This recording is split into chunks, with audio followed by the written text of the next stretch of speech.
What is going on, everybody? It's Dominic from the Primetime Treasure eBay store and YouTube channel. I am closing in on my first 100 videos. I can't believe it. And as I look back, the first video that I ever made, which you should go check out, I'm going to put it as a link at the end of this video, was on vintage spray cans. It's kind of funny because in the beginning, I start off kind of like, hey, this is Dominic from the Primetime Treasure eBay store. But the reason why I did that video on vintage spray cans is because you may be surprised to hear this if you never saw that video, but vintage spray cans, like old Krylon cans, depending on the color, depending on the year, can sell for hundreds and hundreds of dollars, just a single can. So be on the lookout for these spray cans. Even if they don't have the cap, some of them could sell for some pretty good prices. Be on the lookout for them in garages, at garage sales, or at estate sales in particular. You know, people, a lot of them just don't realize the potential money that they have just sitting there. So I picked up a couple of spray cans, in fact 3, at a estate sale several months ago. I got them for like 50 cents each, and they actually just sold tonight for $30. This is one of them right here. It's an old Krylon can. Now, the thing that you're really looking for in terms of trying to figure out if it's vintage or not, one of the keys to look for is on the back of it. You will not see a UPC code. So, and you won't see one on the bottom either. That's really the main dead giveaway, is the lack of the UPC. Now, some of them will have a year on it on the bottom here, but not all of them will. This can does not have a year on it. That makes it a little trickier to price. That's why this one did not sell for as much. It's not the only reason, but it's one factor. But still, they are vintage. Turns out that the caps aren't exactly correct. You know, these things get switched from time to time. But regardless, you know, you pick up 3 spray cans for $1.50 and they sell for 30 bucks. That's pretty good return on investment. Now, the reason why I'm doing this video is to talk to you about how to ship these, because you have got to do this right or you could get into a lot of trouble. Now, you might think, okay, well, I'll just ship them however I want to ship them and no one's ever going to find out. The problem is the post office is definitely going to find out if you're shipping aerosol spray cans improperly, because they could open up the boxes at any time. And how are they going to know that it's an aerosol spray can inside? Easy, because whenever you put it in the box and as soon as they start moving around, that's what they're going to hear. Okay, whether it's full or whether it's empty, that's what they're going to hear. And this one, if you hear, it has some liquid still in it. Now, not all of these cans are full. I'm going to show you the other ones in just a second. Some of them are empty. Some of them are just partially full, like this one. Obviously, if they're full, they're going to sell for more money, but you have to ship them properly. Now, by properly, what you're going to hear is that you need to ship them via ground, not via air. The post office does not want these things exploding in the air and causing one of their planes to go down. So that's really important. Now, with USPS, ground shipping is going to be called parcel select. You're not going to see anything on there called ground shipping. So that's what you're looking for, is parcel select. Now, you could ship these via UPS, and you know, they have their own method, but I'm going to talk to you about how to do it with the United States Postal Service, because especially if you're selling these on eBay, 99% of people are using USPS and not UPS. So that's why we're going to focus on that here. So what do you have to do with it? Well, what you have to do is you have to take each can and you have to wrap it in something that's absorbent. Now, what could that be? Well, it could be like a rag, or it could be paper towels would be the easiest thing and the cheapest thing for you to wrap them in. And then, now the reason why you have to do that, by the way, and both of these steps I'm going to tell you about, which is also you have to put it in a Ziploc bag. Because if the contents leak out, they do not want these liquids, particularly if they're hazardous, getting all over the place inside of the boxes. So they don't want that happening. So what it's going to wind up looking like, because there's 2 other cans I told you about, it's going to look like this. I feel like I'm doing a cooking show where I prepared part of the meal in advance. But this is what it's going to look like. You could see these 2 cans are already wrapped up in the paper towels, and they are now inside the Ziploc bags like that. So I'm just going to show you, not like that it's rocket science to figure out how to do this, but you're just going to take roll of paper towels, and you just kind of lay it right here, and you're just gonna roll it up like this. Just roll it, pull it apart right here. That's it. You don't have to wrap it around 8 million times. Just wrap it around enough to cover it. Then just take a couple pieces of tape like this, and just gonna tape it together. Like one there, one on that end, one on the middle, and then you're just gonna fold your ends right here. You know, it's kind of just like wrapping a Christmas present, except with paper towels, and it's a spray can. So that's that one, and then we'll just do the other end like this. Just close it on the cap, and just put another piece like that. That's really all you have to do. Doesn't take that long, not that hard. Now you've got to put them in the Ziploc bags. Now, if you're doing this a lot, if you start selling a lot of spray cans, you've got to take into account the cost of the Ziploc freezer bags, because those can get pricey. What I would suggest is picking them up. You actually will see these for very cheap at garage sales and estate sales when they're clearing out someone's pantry. Just pick them up. You get them real cheap. You get a whole big box of them for like 50 cents or $1. But just make sure you close it in the Ziploc bag, just like that, and then just roll that up as well. In fact, I'm just going to poke that open a little bit so some of the air comes up while I fold it over, like that. And then just take another piece of tape just to close it up right there. Just one piece just goes right across. Okay, so now we have that part done. So what do we have to do next? Well, we obviously have to box it, but of course, it's not going to be that simple. We can't just put it in, well, you can put it in any type of box, but it's a special type of boxing method that you have to do. You have to double box it. So I'm going to take one of these eBay boxes that I got. These are the 10 by 8 by 6 boxes. These I basically got for free through having an eBay store. You, depending on what level you get like a $25 credit or a $50 credit to buy shipping supply. So this just came as free shipping supply for me. And I'm just gonna wedge it right in there, and you see it fits perfectly. A spray can will fit perfectly in the 10 by 8 by 6 box. I mean, I could actually probably just go like this with it, and it's not gonna fall out. This is now this is totally unscripted.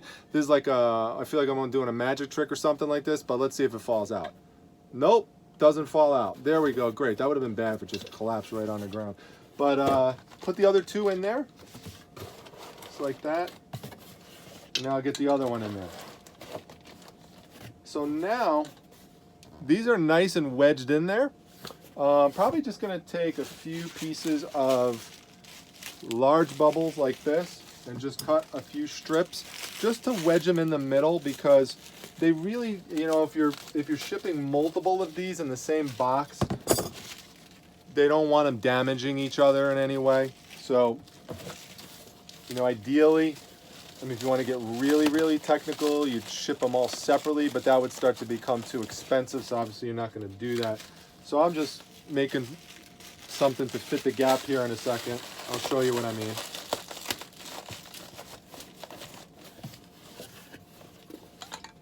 So there we go.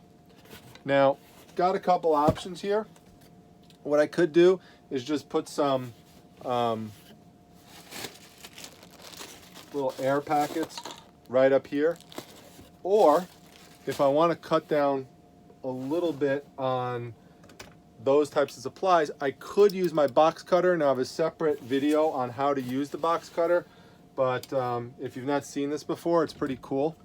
All you do is you bring this little knob down like this, and you just fit it to the box right here. So I'll show you if you never saw my video on this.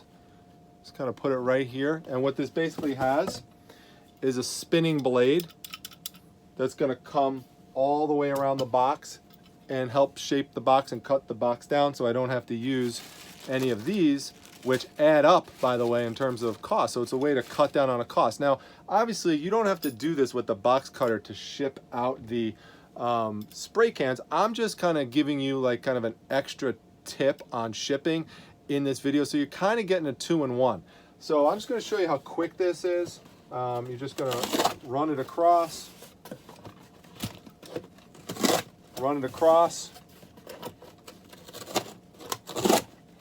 run it across, and run it across. So what that basically does is it causes, you probably can't see it too well, but what it does there is it causes a perforated line right there. And so to get that line to snap down, what you got to do is just take your scissor and just cut some strips right down the side, right down the corner. So basically what I'm doing here, I'm just separating the corner right there, just to where that perforated line goes. And cut down a little bit more, right there. Cut down a little bit more. So now I've got all four that are like that, all four corners. I'll show you how that helps. They'll just go down like this, look at that. Go down like this, and go down like that. So now see, here's the, by the way, this is really tight in here, as you can tell, but the post office person is not going to get tricked by the fact that you have spray cans in here. They're not going to think it's books or something like that. All right, now, you know, the other cool thing about this is that it does help decrease weight a tiny bit. I mean, not much, you cut like a couple ounces off, but you could just cut this strip right off here now, because it's not really needed. So that's another little advantage of using the box cutter like that. And so now I'm just going to take a piece of tape and I'm going to put it here. So tape gun, tape it down real quick. All right, so now we talked about that we have to double box it. So I do have another box right here, and I could just put this in here. Well, let's wedge it in there pretty good. And once again, you know, I'll just take a little bit of fill just to put in there so, you know, the box doesn't move around too much during shipping. So just take, let's see here. Just try to find the right type of fill. Got some, you know, that's another thing. I keep these little kind of strips to the side whenever I'm, you know, cutting something and I don't need like the full amount of bubble wrap. I save some of these little strips to the side because they come in handy in these little projects like this where all you just need is like a little, you know, piece of bubble wrap to the side right there. Well, now you've got that. If you would have thrown that out in the garbage, well, now you've got to rip off a whole new piece or use something else. So always save your scraps. You never know when they're going to come in useful here. So we're going to put one right here as well. Put one right here. And now we just got to cover the top a little bit.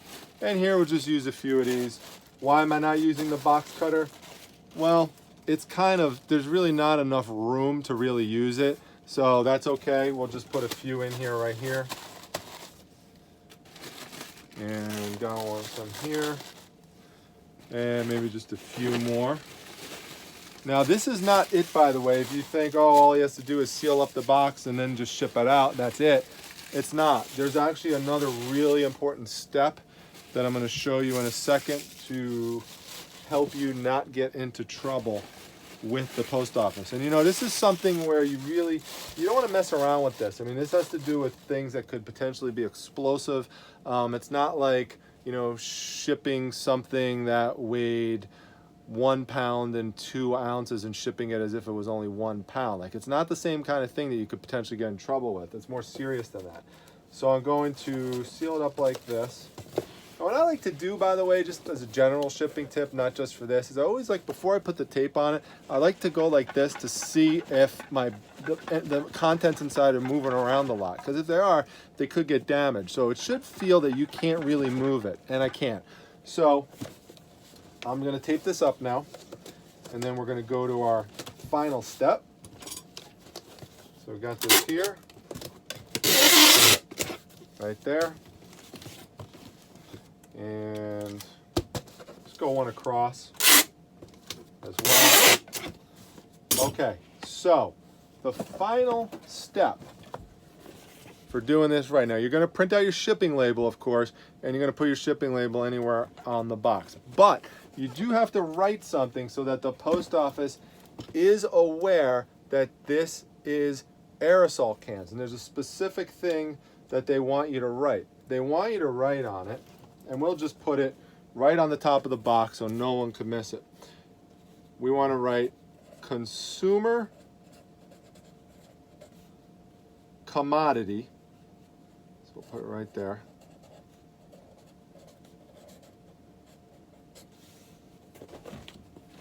Consumer commodity. Then we want to write ORM-D,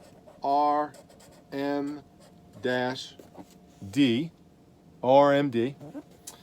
And then we want to write surface mail. Like that. This is a surface mail. And right underneath there, you have to identify what it is. So right there, we're going to write aerosol.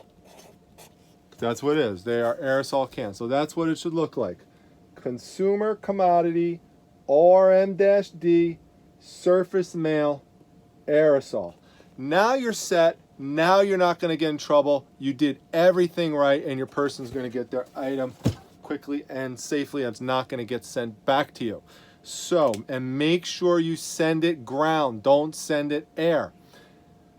So I hope this tip was helpful for you, so you can now go out, pick up some vintage spray cans, sell them and flip them for high dollar amounts, and make some good profit, and just use this. You saw this, it really didn't take that long. Simple, quick method, but the proper method to get this out through the United States Postal Service and identifying it and packaging it properly.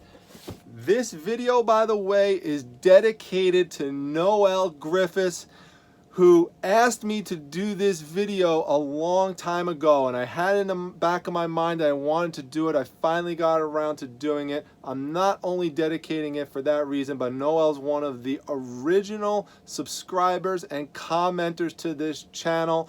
So I'm really glad that you're here, and I'm glad that you are recovering and getting better. So keep getting better, keep feeling better, keep commenting. Please keep taking a part in the Primetime Treasure community. I really appreciate having you and all of the commenters on the Primetime Treasure YouTube channel. Thanks so much for being here. Really appreciate all of you. Make sure you hit the like button. Make sure you add your comments down below. I am giving people shout outs periodically, so you never know, you might get a shout out in one of the videos. Make sure you check out my first video, which doesn't even have me in it because I wasn't filming myself at the time. I was just filming my computer screen, so I've just kind of kept it there to kind of laugh at. You know, depending on whatever happens with this channel, it actually says this is the first video in the beginning of it. So check that one out for laughs if you want to. You know, make sure you come to my Facebook group, the Facebook Reselling Resource Center, which is linked down below. I think you'll really enjoy it. It's a great group of people. And also make sure you subscribe. I'm trying to get that subscription count up to 200. It's getting up there every day, but I'd like to get there a little bit faster. So if you're enjoying these videos and you're not a subscriber yet, please make sure you subscribe. Just hit that treasure chest that pops up on the top for some of you, or just go and hit the subscribe button. I'll see you all at the next video. Hope this was helpful for you. Bye-bye.